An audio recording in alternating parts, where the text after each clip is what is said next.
Assalamualaikum warahmatullahi wabarakatuh. Jumpa lagi di program acara kita Sering Sharing, Sharing ringan dan gak ada yang keberatan. Masya Allah. Alhamdulillah siang hari ini kita kedatangan tamu istimewa. Beliau adalah Ustadz muda, kemudian instruktur Al-Quran, hafidh. Lengkap gelar beliau ini juga Khodimul Quran di salah satu yayasan yang sangat amat besar di Jakarta, yaitu Yayasan Al-Hikmah Jakarta. Masya Allah. Siapa lagi kalau bukan Al-Ustadz Muhammad Rizky LC. Ya. Alhamdulillah. Masya Allah. Alhamdulillah di kesempatan kali ini di tengah kesibukan beliau untuk mengurusi santri-santri beliau berkenan untuk hadir bersama kita. Tentu dengan obrolan-obrolan ataupun diskusi yang mudah-mudahan mendatangkan manfaat untuk kita semua. Amin. Dan tema kita hari ini, Ustaz, apa yang kita bisa ambil atau manfaat apa yang bisa kita ambil dari Al-Quran? Karena sejauh ini orang hanya mengenal Al-Quran itu hudan, petunjuk saja.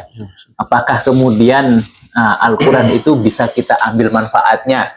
Atau hanya sekedar jadi pajangan saja di rumah-rumah kita? Karena kan sekarang ini banyak orang yang bahkan pernah mengatakan, saya baca Quran tapi tidak mendapatkan apa-apa dari Al-Quran. Ini seperti apa mungkin pandangan menurut Ustadz? Tafadhol Ustadz.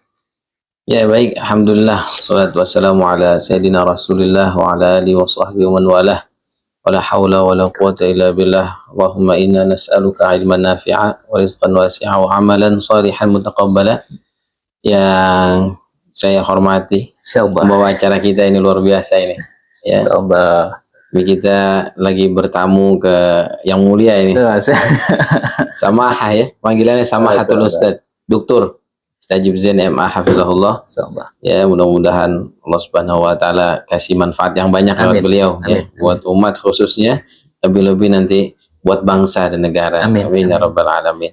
Yang berkenaan dengan tema pada hari ini ya, pertemuan kita pada hari ini, siang hari ini kan Al-Quran itu kan jadi momok besar sebenarnya, hal yang menakutkan di masyarakat kita. Jadi paradigma yang dibangun itu udah salah ya strukturnya di masyarakat kita yang sekarang. Maka kita lihat orang-orang itu sekarang di masyarakat kita, khususnya di Jakarta, semangat atau ghirah untuk belajar Al-Quran itu semakin menurun. Ya. Dari mana indeks itu kita dapat? Kita lihat, kita dapati orang-orang itu sekarang lebih cenderung memasukkan anak-anaknya ke sekolah-sekolah negeri. Ini saya berbicara bukan sebagai praktisi di bidang pendidikan, tapi memang orang yang mengalami secara langsung ya, bertemu dengan orang tua kemudian murid di sekolah kita di Yayasan Al-Hikmah. Kita mengalami penurunan setiap tahunnya, mulai 3 tahun belakangan ini. Bahkan di tahun ini ya kita mengalami pemrosotan yang amat sangat dalam ya, untuk murid-murid atau orang-orang yang kemudian ingin menyekolahkan anaknya di sekolah yang di situ ada pelajaran Al-Qur'annya. Di satu sisi itu tadi kan sisi yang secara paradigma ya, dari momok menakutkan ini, kemudian juga kepedulian orang tua, perhatian orang tua terhadap pembelajaran Al-Qur'an di sekolah, kemudian pembelajaran Al-Qur'an untuk anaknya. Di sisi lain tapi ketika ditanya pengen apa sih yang kemudian diharapkan dari anaknya, pertama jadi anak yang soleh ya, udah kalau bisa jadi penghafal Quran, ya jadi orang manfaat lah segala macam. Ini kan kontradiksi ya, antara tadi kemudian kecondongan orang tua yang kemudian mentarbiyah anak-anaknya tidak di dalam biah Quran, tapi pengen anaknya jadi orang soleh, menghafal Quran dan macam-macam. Apalagi ada yang kemudian berangan-angan bisa melanjutkan dulu kakeknya kiai, katanya ustadz di mana-mana ngisi kajian dan segala macam. Ini satu hal yang sangat amat nyata sih di kehidupan kita sehari-hari sekarang, keadaannya seperti itu. Balik lagi ke mengenai Al-Quran itu sendiri, kan Al-Quran itu kan banyak ya manfaatnya yang kita bisa ambil. Selain memang tujuan utamanya ya hudan. Karena Allah buka di Al-Quran itu kan dzalikal kitabul la raiba fihi hudan lil muttaqin. Di dalamnya nggak ada keraguan. Diyakini seyakin-yakinnya ya hak, benar isinya. Dan nggak akan pernah berubah ila yaumil qiyamah. Ini kan jaminan dari Allah Subhanahu wa taala.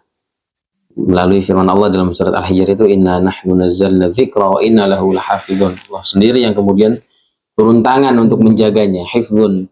Kemudian para ulama mengatakan penjagaannya itu dua, hifdzun fis sutur, ya, penjagaan melalui tulisan yang sampai sekarang kemudian kita kenal dengan sebutannya mushaf Al-Qur'an. Dan yang kedua adalah penjagaan hifdzun fis sudur, ya, penjagaan dalam hati-hati para penghafalnya. Nah, di antara salah satu yang kemudian manfaat yang kita bisa petik sebenarnya, Al-Quran itu bisa menjadi penawar, ya, di tengah hiruk pikuk sekarang, ya, zaman yang luar biasa, tantangannya, ya, cobaannya, ujiannya, ya, bagi orang tua ataupun bagi anak-anak, ya, apalagi sekarang orang-orang tuh punya standar hidup yang berbeda dengan orang-orang yang mungkin 10 tahun yang lalu hidup, ya, di Jakarta pada umumnya gitu. Standarnya sekarang TikTok. Ya. Jadi kalau nanti orang ini punya ini, kita harus punya ini. Orang ini punya ini, kita punya ini. Ya. Itu kan didasari salah satunya adalah keterikatannya dia dengan terus memperturutkan hawa nafsunya. Gitu. Jadi hawa nafsu itu kan memang sebenarnya nggak semuanya konotasinya negatif. Ya. Sebab kita tidur juga karena hawa nafsu kita, kita ngantuk. Kita makan juga karena kita nafsu, kita lapar, gitu ya. Tapi kebanyakan kalau diturutkan itu, nanti nafsu itu malah mengarah seperti yang dikatakan Al-Quran, ammaratum bisu, mengarah kepada kejelekan. Dia makan, kecondongannya itu makan, tapi berlebihan makannya. Sehingga kenyang, malas dia ibadah, cenderung pengen tidur, istirahat aja. Kalau sebutan anak sekarang tuh mager, dan lain-lain. Nah, Al-Quran ini bisa jadi penawar, nasihat gitu, obat bagi orang-orang yang punya standar hidup kayak gini gitu. Dan di antara manfaatnya gitu, Al-Quran itu jadi penawar, jadi syifa, jadi obat gitu ya, bagi orang-orang yang kemudian punya diuji oleh Allah Subhanahu Wa Taala, diberikan cobaan berupa penyakit psikis. Ini kan penyakit psikis, kejiwaan. Orang tuh gila pamor sebutannya. Orang yang menuruti hawa nafsunya itu gila pamor. Jadi haus kalau validasi, ya haus validasi lah, bahasa sekarang tuh haus validasi. Jadi nggak boleh orang dikasih nikmat sedikit pun kecuali dia iri dan pengen punya, nanti ditampilkan juga. Bahkan kalau bisa yang lebih dari itu, biar orang yang dia merasa iri itu nyadar, wah masih kalah lagi sama dia. Ya itu kan akibat memperturutkan hawa nafsu. Jelas-jelas sih kalau udah kayak gini, jelas tadi ya tujuan utama Qur'annya ya dia nggak tahu itu sebagai huda. Ya mungkin tadi yang seperti Ustadz bilang, Quran itu cuma jadi pajangan. Dibuka Ramadan. Itu juga dibuka cuma dengan niat. Ramadan tahun ini insya Allah mau dikhatamkan.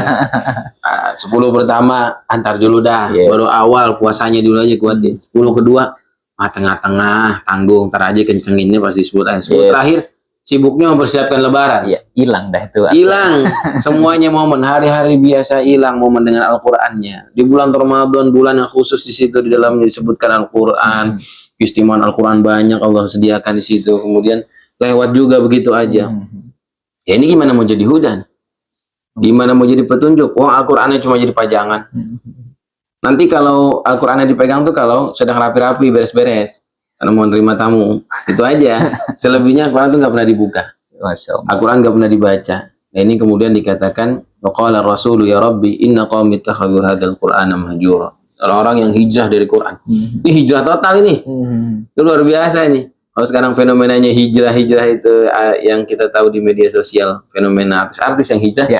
Nah kaum mukminin itu yang zaman sekarang ini sebenarnya secara hampir sebagian besarnya juga orang-orang yang lagi hijrah. Tapi konotasinya negatif ini, sebab hijrahnya dari Quran yang di situ sebagai sumber kebahagiaan kita di dunia, ya sumber kebahagiaan kita di akhirat, ya penenang, obat, segala macam petunjuk, semuanya yang Allah sediakan di Al-Quran, itu kita hijrah tuh kepada kesempitan hidup, kegelisahan, yang hidup nggak ada puasnya, ya ngejar dunia di atas segala-galanya, ya bahkan rela meninggalkan Allah. Sedangkan Allah lah yang mengatur kehidupannya, Allah yang menurunkan rezekinya. Kita ngudak-ngudaknya di kalau bahasa orang Betawi itu udak-udaknya tuh di bumi. Padahal rezeki kita di langit. Wa fis sama'i rizqukum wa ma tu'adun. Sebab hal-hal itulah kemudian kita termasuk yang sekarang ini banyak sekali orang-orang yang hijrah. Konotasinya lagi-lagi bukan hijrah yang positif, negatif gitu. Nah, Quran ini tadi hudan memang tujuan pokok utamanya sebagai pedoman, tapi kita nggak baca gitu ya, nggak memaknai, nggak mentadaburi, apalagi boro-boro mengamalkan. Ya baca aja enggak, tadabur enggak, gimana mau ngamalin gitu. Masya Allah. Padahal kalau kita lihat itu sebenarnya kita mampu mengambil manfaat daripada Al-Quran itu yang pertama dengan membacanya gitu ya. Iya. Kemudian otomatis dengan membaca Al-Quran itu mendatangkan pahala, itu pun sebenarnya manfaat bagi kita. Tidak Ya. hanya di dunia tetapi kelak di akhirat. Cuman yang jadi masalah ketika kita membaca Al-Quran itu hari ini mereka beranggapan bahwa tidak memberikan manfaat dunia saja gitu Iya, kan. iya. Padahal kan harusnya kalau kita berpikir bahwa Al-Quran itu setelah kita baca mendatangkan pahala, kemudian menjadi petunjuk. Bahkan dalam Al-Quran itu kan petunjuk yang luar biasa agar kita hidup lurus, hidup penuh dengan sesuai dengan aturan yang Allah atur dan melalui Rasul-Rasulnya gitu. Ada salah satu fenomena yang sangat luar biasa, Ustaz. Banyak ayat Al-Quran yang kemudian menyebutkan musaddiqal lima baina yadayhi. Ini kan artinya Al-Quran itu membenarkan kitab-kitab yang terdahulu. Apakah maksud dari ayat ini tuh sebenarnya seperti apa, Ustaz? Apakah sebenarnya dari kitab Zabur, Taurat, kemudian Injil itu isinya sama? Atau seperti apa sehingga Al-Quran sendiri mengatakan musaddiqal lima baina yadayhi, bahkan membenarkan terhadap kitab-kitab yang diturunkan sebelum Al-Quran. Dan ini kalau kita lihat dalam Al-Quran kan sangat banyak ayat yang kemudian menyebutkan seperti ini. Benar-benar. Ini kan ini menjadi pertanyaan juga, apakah betul sih Al-Quran itu, kalau Al-Quran memang betul musaddiqal lima baina yadayhi ini, kemudian seperti apa treatment kita untuk menjelaskan kepada orang-orang yang kemudian di luar Islam gitu kan? Nah, khawatirnya mereka justru nanti akan mengecas tuh, Al-Quran aja mengakui kebenaran kitab-kitab kami. Nah gitu kan, baik itu yang Yahudi dan Nasrani. Nah ini seperti apa treatment yang harus kita sampaikan? Fadhal, Ustaz. Iya, insyaallah nih tema yang luar biasa berat. Musaddiqal lima baina yadayhi, ya, sebagai pembenar. Betul. Iya, bahwa ya begitu, karena memang semua para anbiya, para nabi, para rasul itu diutus dengan tujuan yang sama. Yes. Pertama tauhidullah, Sepakat. mengesahkan Allah. Ya, kemudian syariat itu turun secara bertahap. Betul. Ya, itulah hikmah diantara pensyariatan kenapa Nabi Muhammad diturunkannya terakhir. Ya. Ya, dia sebagai pelengkap Dan penyempurna. Ya, penyempurna, pelengkap dan penyempurna. Ya, satu paket lah. Ya, untuk nabi-nabi yang diutus sebelumnya. Gitu. Termasuk Al-Quran datang menjadi pelengkap atas syariat-syariat atau perintah-perintah agama yang sudah diperintahkan oleh Allah Subhanahu wa taala kepada nabi dan rasul sebelum Nabi Muhammad. Gitu ya. Bahwa Al-Qur'an bukan datang dengan sesuatu yang baru, ya, bukan datang dengan sesuatu yang beda. Isinya sama. Gitu ya. Isinya sama. Pertama tentu perintah yang paling utama adalah perintah tentang bagaimana kita diperintahkan untuk mengesahkan Allah Subhanahu wa taala dalam hal ibadah. Ya.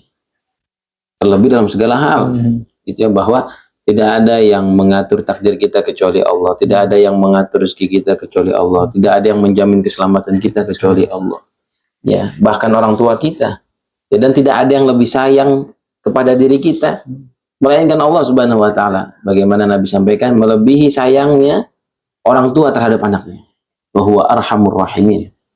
Ya, ini Al-Quran datang sebagai musaddiq, sebagai penguat, ya, bukan hanya datang sebagai pelengkap, penyempurna, tapi sebagai penguat atas risalah-risalah yang sudah Allah turunkan di muka bumi ini, sebagai petunjuk, tadi lagi kembali sebagai pedoman agar bisa kemudian masuk ke dalam dada-dada orang yang beriman, sehingga Quran itu hidup.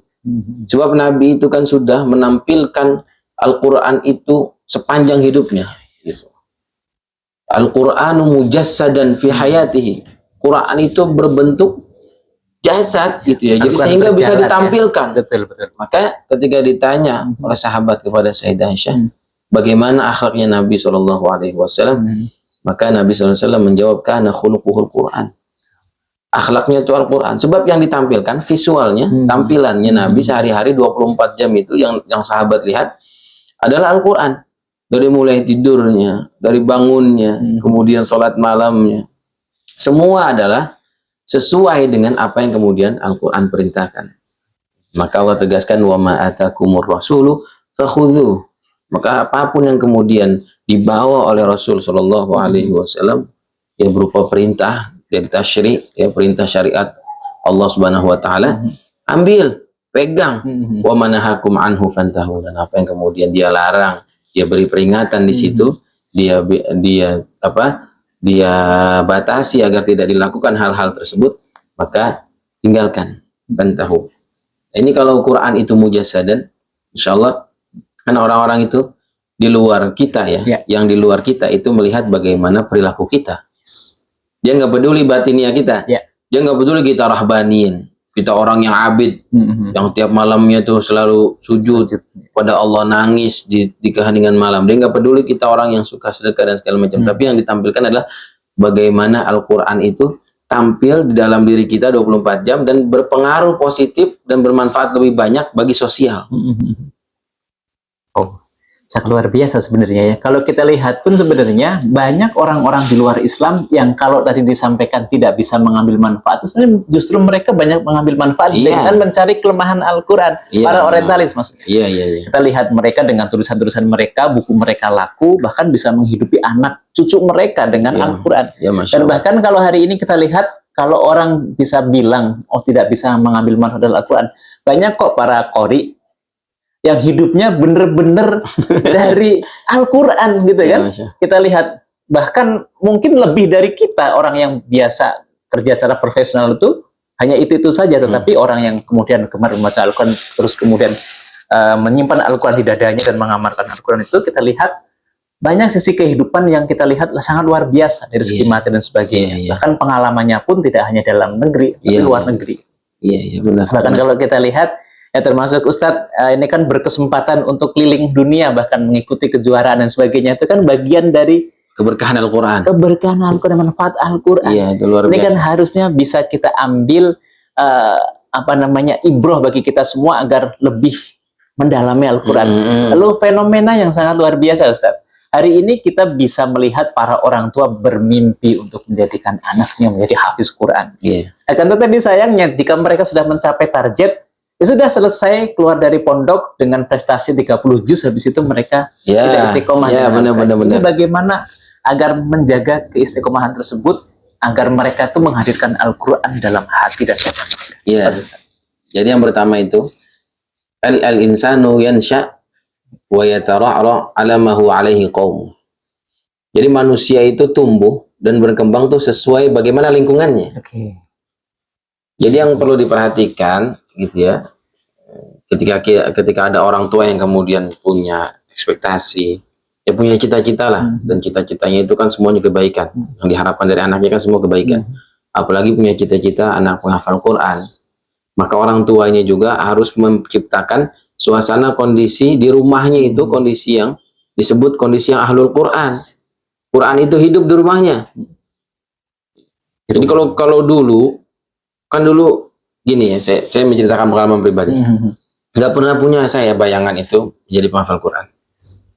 Dari cita-cita. Malah justru itu ya. Dan semua dari banyaknya teman-teman yang kita jumpai penghafal Quran sekarang itu dulunya nggak punya cita-cita untuk jadi penghafal Quran. Ini beneran ini gitu ya. Berarti tidak jadi cita-cita. Iya. Awalnya itu nggak ada cita-cita, ini beneran ini nggak ada karena masuk segmen ini kemudian di setting demi ads, demi apa ya bahasa sekarang itu ya. Apa yang bahasa disebutnya imanum fi amplopihim, demi amplop, demi tenar dan lain-lain. Ini enggak, memang benar. Saya itu cuma dulu karena tadi insan yansha wa yatara'ra ala ma huwa alaikum. Saya menyaksikan benar, visual benar. Ibu itu kalau enggak beliau yang ngaji, murotal yang ngaji. Dulu nih ya, saya belum hafal Quran. Dulu saya masih jiping sebutannya, ngaji kuping. Jadi habis, yang penting setoran hari itu bisa setor, lolos, nggak kena hukuman, pulang. Nanti setengah jam kemudian disuruh ulang hafalannya di rumah, bingung. Karena tadi asal ngafal aja, yang penting bisa setor depan ustadznya, lolos, nggak kena hukuman. Kan kita dulu gitu aja. Yang penting nggak dihukum, nggak disuruh push up, nggak macem-macem, nggak diomel-omelin, bisa setor seayat 2 ayat, pulang ngaji gitu aja. Yang penting selesai main bola, habis itu mana baru pulang. Nah ini saya punya BA di rumah kayak gitu, punya pengalaman begitu. Ibu tuh saya lihat adalah orang yang kemudian kalau nggak beliau yang ngaji, murotalnya ngaji. Jadi Quran itu hidup di rumah. Pertama hidup karena dibaca. Kedua diperdengarkan. Iya, kedua diperdengarkan. Terus saya punya, alhamdulillahnya, saudara-saudara, kerabat-kerabat di keluarga itu lingkungan yang masjidnya itu mendukung sekali buat orang-orang menghafal Quran. Jadi saya punya cerita, paman-paman saya juga dulu ngafal Quran, prestasi luar biasanya, bisa khatam hafalannya, tapi nggak nyantren. Di Jakarta lagi.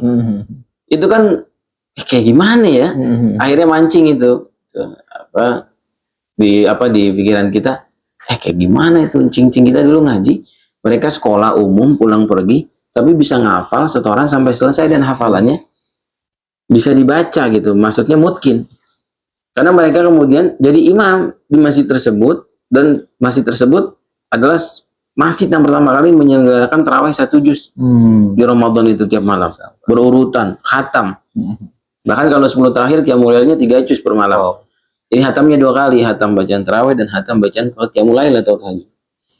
Itu saya dulu sering ngikutin tuh, walaupun cuma sekali aja, 1 kali salam, ngikutin 1 salatnya aja. Dan berangan-angan di situ, baru ada punya angan-angan itu ketika SMP, masuk SMP berangan-angan, enak juga ya.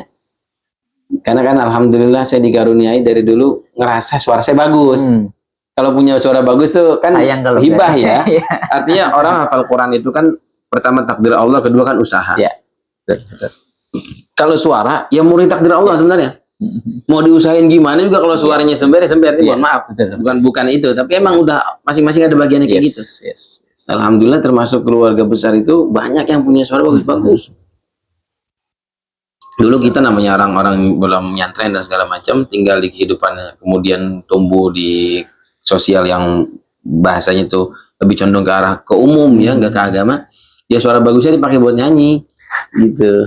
Tapi ketika kita jamaah dengan paman dan segala macam, dengar mereka, masya Allah, suara bagus, enak juga kalau dipakai ngaji. Gimana caranya gini. Barulah kemudian orang tua mengarahkan. Nggak ada angan-angan juga itu, nggak ada mimpi. Ya, kaget juga orang tua minta pesantren, sana baru buka pesantrennya segala macam, ikut ngaji di sana biar ngafalin Quran, biar belajar agama lebih bagus lagi. Ketika masuk juga nggak ada angan-angan, cuma kaget itu ngeliat teman-teman yang udah masuk duluan, udah punya hafalan 10 juz, bacanya enak-enak, pengen ya kayak gitu. Cuma itu saja. Biar qadarullah ya, takdir dibarengi dengan usaha, dengan keyakinan, kemantapan ya, dengan segala kemudian rintangan yang dihadapi, alhamdulillah bisa selesai. Gitu. Nah itulah yang kemudian nggak ada di kita sekarang. Dia pengen anaknya. Dia kembali tadi ya, yang dia pengen anaknya penghafal Quran, tapi di rumahnya orang tuanya nggak contohkan itu. Saya ingin menggambarkan itu dari pengalaman pribadi bahwa dulu itu bukan lahir dari keinginan saya gitu. Memang keinginan orang tua murni, tapi orang tua buktikan itu dengan usaha dan juga contoh teladan yang baik bahwa Al-Quran itu sudah hidup di rumah. Tinggal bagaimana yang Quran dibaca itu pindah ke dalam hati kita. Kemudian tadi mujassad, Quran itu jadi visual kita, tampilan kita, bagaimana kemudian Al-Quran itu tampil di masyarakat sebagai seseorang yang bisa menampilkan yang baik-baik dari nilai-nilai yang Al-Quran ajarkan. Jadi dasarnya itu dari teladan orang tua. Selain doa ya doa orang tua kan makbul, nggak ada hijab buat anaknya.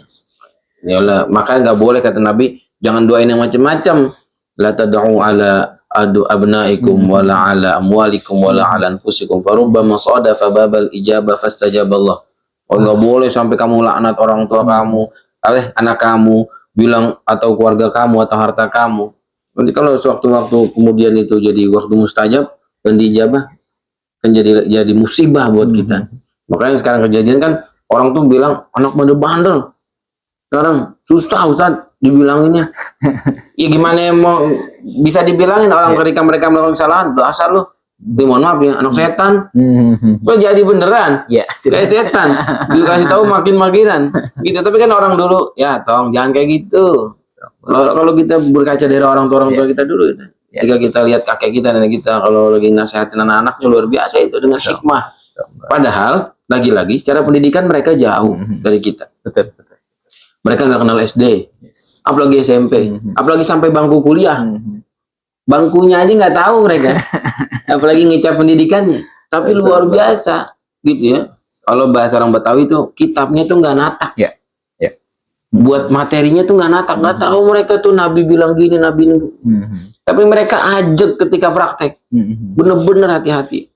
Yang mudah-mudahan tolong jadi orang baik, kalau ingin jadi orang baik, yang saat itu nggak dijabah sama Allah, ditunda-tunda. Tapi satu waktu siapa yang tahu? Itulah kemudian yang saya ingin sampaikan, bahwa orang tua punya keinginan, ekspektasi, punya cita-cita anaknya jadi ini. Tapi orang tua itu nggak menciptakan lingkungannya dulu di rumah. Jadi yang paling penting adalah bi'ah di rumahnya. Sehingga tadi seperti yang Ustaz saja bilang, selesai Quran di pesantren pulang kayaknya kayak bukan menghafal Quran, ini anak lain. Ya sebab anak juga merasakan hal yang lain di rumahnya itu. Wah, rumahnya itu bukan kondisi yang seperti kemarin dia dapati waktu dia ngafal Quran. Bisa jadi rumahnya itu, ya dia udah ngerasa di pondok rasa terbebani. Kemudian sampai ke rumah, lah rumahnya kayak gini kondisinya. Ngapain kemarin saya dititip di pondok tapi di rumah kayak gini? Gitu. Jadi bertentangan gitu loh dengan apa yang diharapkan. Nggak diciptakan itu kondisi itu. Bi'ah solihahnya itu nggak ada. Padahal ini kan bi'ah itu faktor penting. Bi'ah itu dalam hal menghafal Quran, lingkungan itu faktor penting. Sebab dia menentukan keberhasilan seseorang.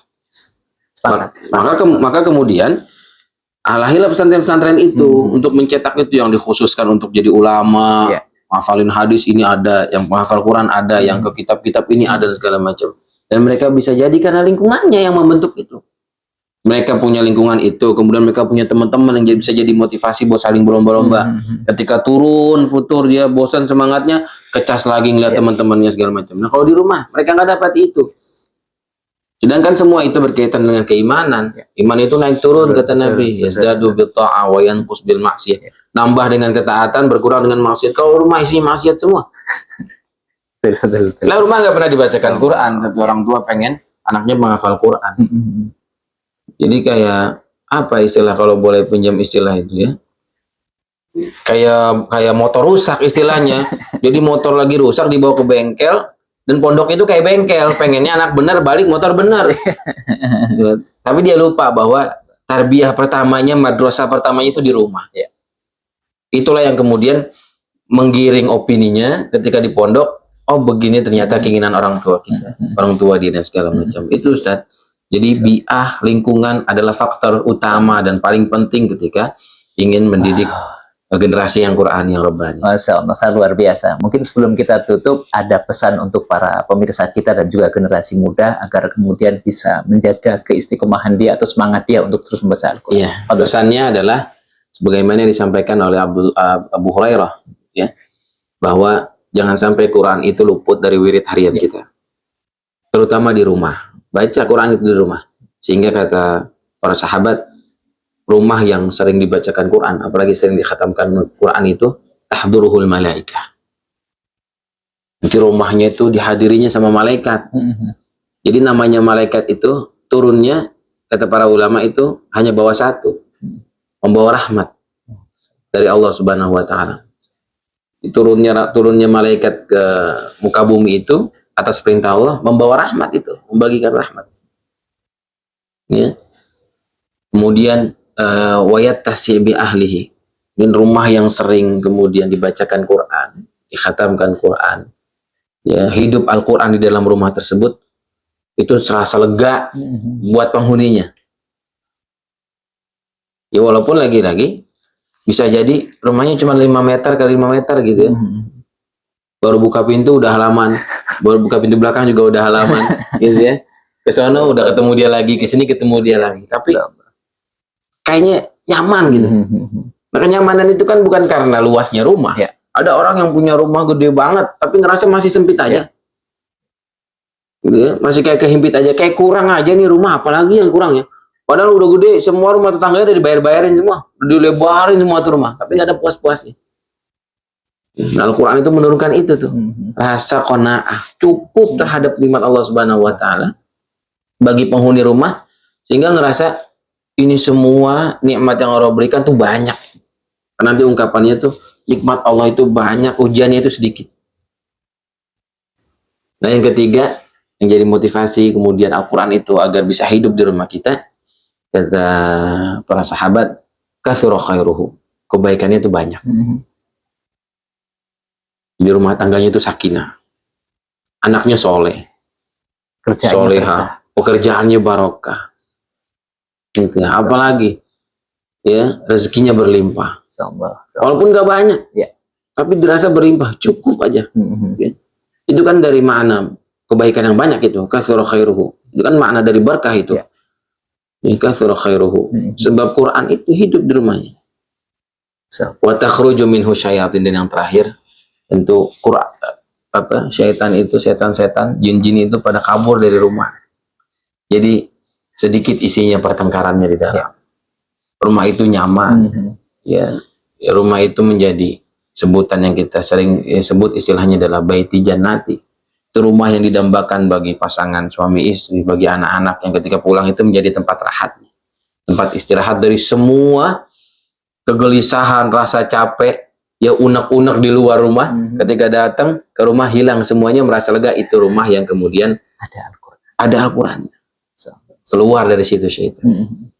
Maka hidupkanlah rumah kita dengan Al-Quran. Baca Al-Quran, tadabburi Al-Quran, ajak anak-anak kita baca Al-Quran, hidupkan Al-Quran dalam sholat-sholat kita, hidupkan Al-Quran di waktu-waktu kosong kita, jadikan Al-Quran itu wirid harian kita. Jangan sampai kemudian sehari lewat tanpa membaca Al-Quran, sehingga Al-Quran itu hidup dalam hati kita, ya.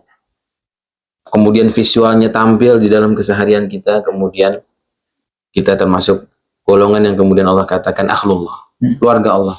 Ya, keluarga yang penuh istimewaan di dunia, apalagi nanti kemudian mendapatkan syafaatul Quran di akhirat. Amin ya rabbal alamin. Sangat luar biasa. Wah, mungkin kalau dapat kita simpulkan bahwa sebenarnya Al-Quran itu memberikan dampak yang signifikan dan dapat memberikan kebermanfaatan baik itu di dunia ataupun kelak di keabadian, manakala terus kita perbaiki interaksi kita dengan Al-Quran, kita bangun suasana ataupun lingkungan yang bernuansa Al-Quran, dan insya Allah Al-Quran itu akan menghadirkan kebahagiaan, keselamatan, dan tentunya keridhaan Allah Subhanahu wa taala, juga keberkahan. Mudah-mudahan yang sedikit ini senantiasa mendatangkan manfaat untuk kita semua, dan tetap pantengin terus program acara kita, sering ringan dan nggak ada yang keberatan. Assalamualaikum warahmatullahi wabarakatuh. Waalaikumsalam warahmatullahi wabarakatuh.